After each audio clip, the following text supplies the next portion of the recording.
ঢাকা শহর থেকে একজন কিলার কেন বেরোয় গেল? এই দুইজন ব্যক্তিকে কট দেওয়ার জন্য পুলিশের মাত্র 4 ঘন্টা যথেষ্ট ছিল। ওরা কিন্তু এক সেন্টেন্সে কথা শেষ, ধর তক্তা মারবে। বেনজির সাহেব কিন্তু বলে দিত, এই যে রাইফেল দিয়েছি এটা কিন্তু লাঠি হিসেবে ব্যবহার করার জন্য না, গুলি করে দাও। আমাদের স্বরাষ্ট্র উপদেষ্টা মহোদয় উনি তো আসলে একজন অযোগ্য, অদক্ষ, নির্লজ্জ একজন ব্যক্তি। আসলে ওনার যোগ্যতা ছিল আনসারের পিছি হওয়ার। ওনাকে শুধু শুধু আপনারা নিয়ে অত বড় একটা চেয়ারে বসাই দিয়েছেন। এখন চেয়ারটাও যেরকম একটু শক্ত হয়ে গেছে, এসিটাও ঠান্ডা হয়ে গেছে। ব্যাককল একটা। পুলিশ জানে না, পুলিশ পারে না, এরকম কোনো কথা আমি আমার চাকরির জীবনে শুনি নাই। আমরা ইচ্ছে করেই করেন নাই, কারণ ওনারা চাইছে হাদি ভাই যেন না থাকে। নির্বাচন বানচালের কি কি ষড়যন্ত্র হতে পারে এই বিষয়ের তথ্য আছে, কাকে কাকে টার্গেট করা হতে পারে এই বিষয়ের তথ্যগুলো আছে। তথ্যগুলো একটু যাচাই বাছাই করি, হয়তো আমার 24 ঘন্টা 48 ঘন্টার সময় লাগবে। আমি এগুলো আপনাদের সামনে ইনশাল্লাহ প্রচার করে দেবো, যদি আমি বেঁচে থাকি ইনশাল্লাহ। থানা থেকে অস্ত্র লুট হয়ে গেছে। র্যাবের যতগুলো তখন কর্মকর্তা ছিল তাদেরকে অ্যাক্টিভ করার সাথে সাথে থানার অস্ত্রগুলো লুট করা, ওই অস্ত্রগুলো ফিরিয়ে আনা সম্ভব ছিল। উনি কি করলেন, ঘোষণা দিয়ে দিলেন যে ওয়াস্ত্রগুলো যদি পাবলিক আমাদেরকে উদ্ধার করে দেয় কিংবা পাবলিক যদি আমাদেরকে সহযোগিতা করে তাদেরকে আর্থিক পুরস্কৃত করা হবে। এই যে কত বড় ব্যাককল, মানে এত বড় মানে এখন হাদি ভাই অসুস্থ তো গালিটা দিতে পারতেছি না। মানে এই যে কাউকে ধরার জন্য কেন ঢাকা শহর থেকে একজন কিলার কেন বেরোয় গেল? আপনি আমাকে এই কথাটা আগে বলেন। তাকে ধরার জন্য পুরস্কার ঘোষণা কেন করতে হবে? এই দুইজন ব্যক্তিকে কট দেওয়ার জন্য পুলিশের মাত্র 4 ঘন্টা যথেষ্ট ছিল।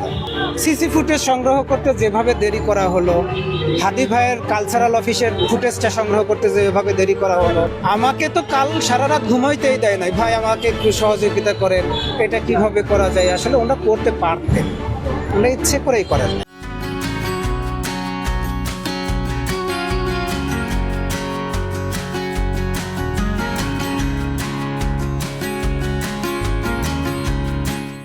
কারণ ওনারা চাইছে হাদি ভাই যেন না থাকে। হাদি ভাই থাকলে সামনের নির্বাচনে শক্ত একটা প্রতিদ্বন্দ্বিতা হবে। হাদি ভাই যদি থাকে সামনের নির্বাচন পর্যন্ত জুলাই বেঁচে থাকবে। হাদি ভাই যদি বেঁচে থাকে জুলাইয়ের কণ্ঠস্বরগুলো কখনোই ভয় পাবে না। এটা জানার পরেই হাদি ভাইকে মারার সুযোগ করে দেওয়া হয়েছে। পুলিশ জানে না, পুলিশ পারে না, এরকম কোনো কথা আমি আমার চাকরির জীবনে শুনি নাই।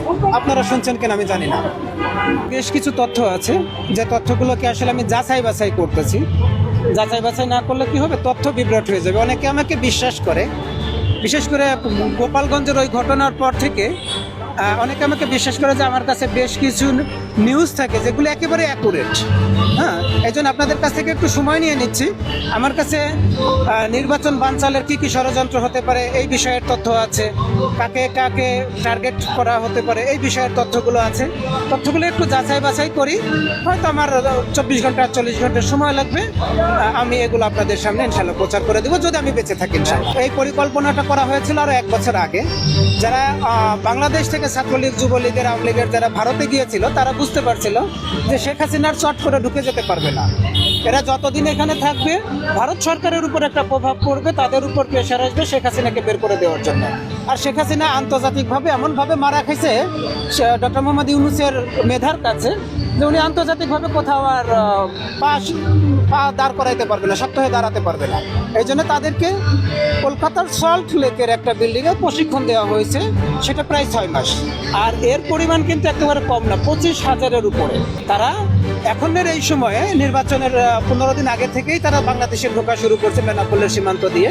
এবং তারা এখন পর্যন্ত গোপালগঞ্জের সাবেক ডিআইজি মিজানুর রহমান, যাকে খুলনার ভূমিদস্যু বলা হতো, ওনার একটা রাইস মিল আছে, সেটা হচ্ছে টুঙ্গিপাড়াতে।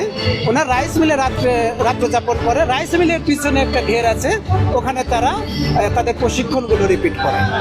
ভারতেও না, এরা আওয়ামী লীগ ছাত্রলীগেরই, কিন্তু ভারতে বসে প্রশিক্ষণ দেওয়া হয়েছে। আর আমি প্রতিজ্ঞা করেছি যে জুলাইয়ের যারা আছে, জুলাইকে যারা ধারণ করে তাদের পাহারাদার হতে আগামী দিনে নির্বাচনের যেসব গণহত্যা হওয়ার সম্ভাবনা আছে এই মানুষগুলোর পাহারাদার হতে। আসলে আপনি এই তথ্যগুলো কিভাবে জানতে পারছেন? সারা বাংলাদেশে আমার সোর্স আছে।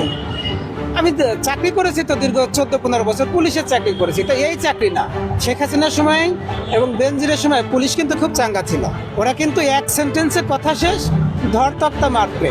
বেনজির সাহেব কিন্তু বলে দিত এই যে রাইফেল দিয়েছি এটা কিন্তু লাঠি হিসেবে ব্যবহার করার জন্য না, গুলি করে দাও।